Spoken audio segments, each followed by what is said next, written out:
Hello everyone, my name is Aman. Welcome back to Yaduvanshi Pathshala. और पहला question यहाँ पर पूछा गया है कि अलेक्जेंडर यानी सिकंदर और पारस के बीच की लड़ाई कहाँ हुई थी।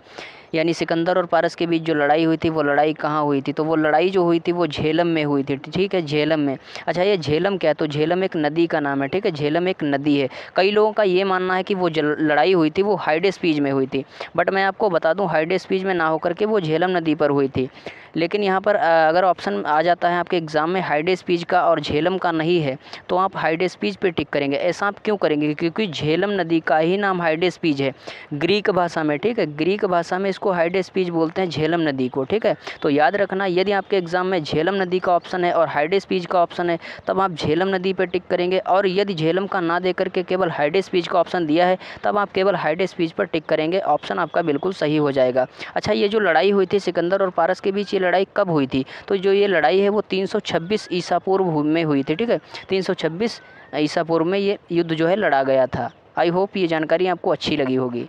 अगला क्वेश्चन हमसे पूछ रहा है कि महाभाष्य किसने लिखा था। ठीक है, महाभाष्य जो भाष्य था, महाभाष्य वो किसने लिखा था। ठीक है, तो महाभाष्य जो है पतंजलि ने लिखा था। पतंजलि ने, नाम आपने सुना होगा, इसके प्रोडक्ट भी बनते हैं। बट पतंजलि थे कौन, जानते हैं इनके बारे में? तो पतंजलि जो थे वो पुष्यमित्र शुंग के पुरोहित थे। पुष्यमित्र शुंग के पुरोहित थे। पुष्यमित्र शुंग के ये पुरोहित थे। कौन? पतंजलि। पतंजलि जो थे वो पुष्यमित्र शुंग के पुरोहित थे। ठीक है। अच्छा, बाण भट्ट कौन थे? तो बाण भट्ट की दो रचनाएं यहाँ पर मुझे याद आ रही। एक है हर्षचरित। ठीक है, एक है हर्षचरित। कौन है? एक है हर्षचरित और एक है कादम्बरी। एक है कादम्बरी, एक है हर्षचरित और एक है कादम्बरी। दो इनकी रचनाएं थी बाण भट्ट की। ठीक है, और बात करते हैं मनु की। मनु की, तो ये मनु कौन था? मनु जो था, मनु, इनकी एक रचना थी मनुस्मृति। ठीक है, इनकी एक रचना थी मनुस्मृति।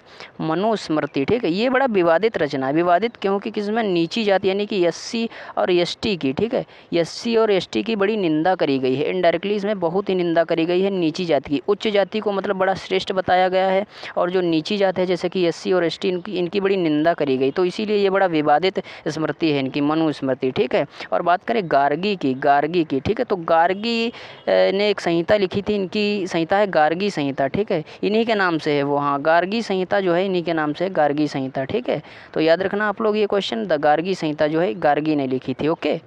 अगला क्वेश्चन हमसे पूछ रहा है कि कलिंग युद्ध किस वर्ष हुआ था। यानी जो कलिंग का युद्ध था वो किस वर्ष पारित हुआ था। ठीक है, तो पहले तो मैं आपको ऑप्शन बता देता हूँ, फिर इसकी डिटेल में थोड़ी चर्चा करेंगे। ठीक है, तो कलिंग का युद्ध जो है 261 बीसी यानी 261 ईसा पूर्व में हुआ था। ठीक है, 261 ईसा पूर्व में हुआ था। किसका युद्ध? कलिंग का युद्ध। ठीक है, तो कलिंग के युद्ध में थोड़ी हम चर्चा करते हैं। तो जो राजा अशोक थे, ठीक है, राजा अशोक ने अपना राज्याभिषेक जो किया था वो किया था 269 ईस्वी को। ठीक है, 269 ईसा पूर्व को किया था। ठीक है, इनके लगभग बोल सकते हो राज्याभिषेक के लगभग 8 वर्ष बाद, 8 वर्ष बाद, ठीक है, 8 वर्ष बाद उन्होंने एक आक्रमण कर दिया, यानी एक आक्रमण छेड़ दिया, एक युद्ध छेड़ दिया जिसे नाम दिया गया कलिंग युद्ध। जिसे नाम दिया गया कलिंग युद्ध। किसने? राजा अशोक ने। ठीक है, अभी इनको सम्राट नहीं घोषित किया गया था, अभी ये राजा थे। ठीक है, क्योंकि इन्होंने 269 ईस्वी में अपना जो राज्याभिषेक संभाला, उसके पुनः 8 वर्ष बाद इन्होंने एक युद्ध छेड़ दिया जिसको नाम दिया गया कलिंग युद्ध। ठीक है, अच्छा, कलिंग युद्ध की चर्चा अगर आप ज़्यादा डिटेल में पढ़ना चाहते हो तो एक इनका शिलालेख है 13वां शिलालेख। ठीक है, इनका शिलालेख है 13वां शिलालेख। उसमें जो है इन्होंने कलिंग युद्ध की विस्तारित चर्चा करी हुई है। कलिंग युद्ध की इन्होंने विस्तारित चर्चा करी हुई है 13वें शिलालेख में। ठीक है, 13वें शिलालेख में। अच्छा, इनका एक अभिलेख है मास्की अभिलेख। मास्की अभिलेख, ठीक है, मास्की अभिलेख इनका एक अभिलेख है जिसमें अशोक ने अपने आप को सम्राट घोषित किया है, जिसमें अपने आप को जो है सम्राट घोषित किया है अशोक ने। ठीक है, अशोक ने मास्की अभिलेख में अपने आप को सम्राट घोषित किया। तो ये क्वेश्चन आप लोग याद रखना। अगला क्वेश्चन यहाँ पर हमसे पूछ रहा है कि चंद्रगुप्त मौर्य के दरबार में भेजा गया यूनानी राजदूत कौन था।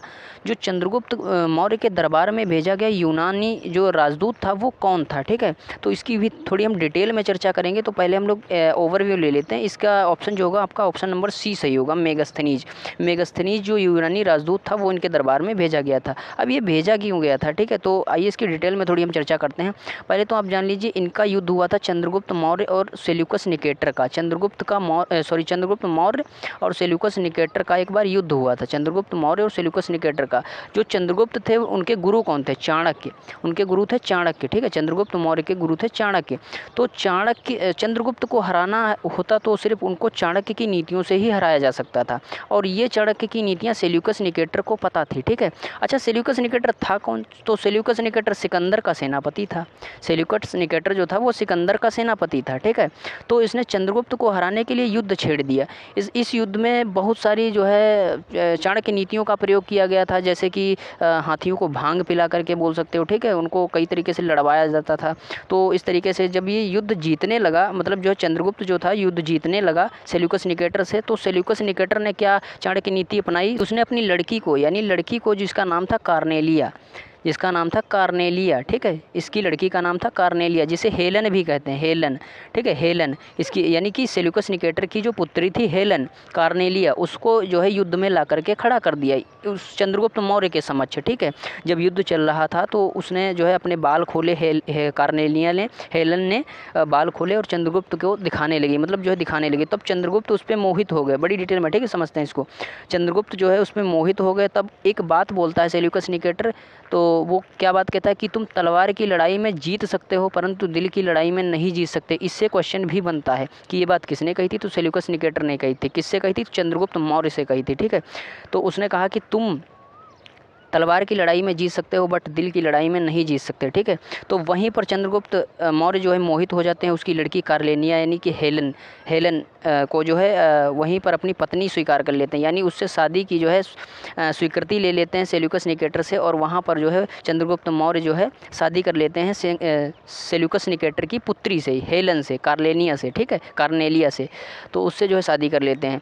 अच्छा, जब शादी करने के बाद जब राज्य में जाती है चंद्रगुप्त मौर्य के हेलन यानी कार्नेलिया, ठीक है, तब जो है सेल्यूकस निकेटर जो है एक राजदूत को भेजता है। सेल्यूकस निकेटर यूनान का था, तो इसने यूनानी एक राजदूत भेजा, मेगास्थनीज, ठीक है। इसको भेजा क्यों था? तो इसको इसलिए भेजा था कि उसकी पुत्री जो चंद्रगुप्त मौर्य से जिसने शादी करी है वह जो है दरबार में किस तरीके से रह रही है, ठीक है। उसका मतलब हाव भाव क्या है, वह सही रह रही है, तो उसका पता लगाने के लिए सेल्यूकस निकेटर ने मेगास्थनीज को भेजा।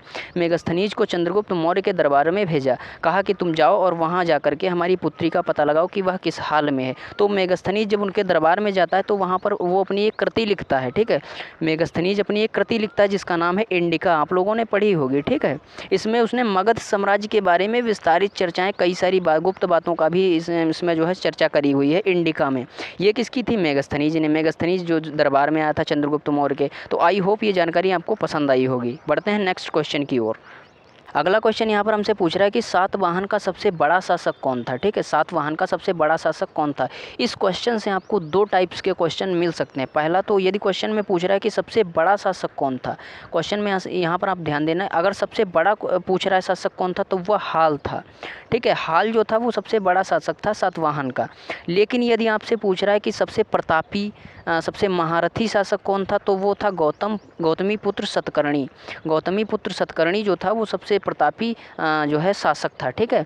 इससे कई सारे प्रश्न पूछे जाते हैं, जैसे कि यहाँ के सिक्के जो है किससे बने थे, तो जो है सतवाहन के जो सिक्के थे वो शीशे से बने थे, शीशे से।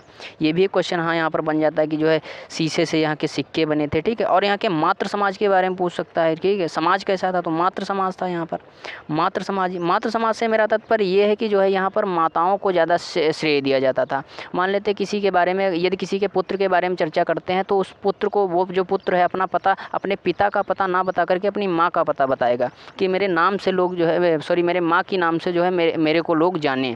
ये जो है वहाँ का मात्र सत्तात्मक जो है समाज था, ठीक है। और सर्वाधिक भूदान देने वाले जो है सतवाहन के ही लोग थे। सतवाहन शासक जो है यहाँ जो है बहुत सारी जो है भूदान जो है करते थे, राजा वगैरह। भूदान में ये जो है फर्स्ट था, भूदान यहाँ पर बहुत किया जाता था। तो आप लोग ये चीज़ याद रखना, ओके।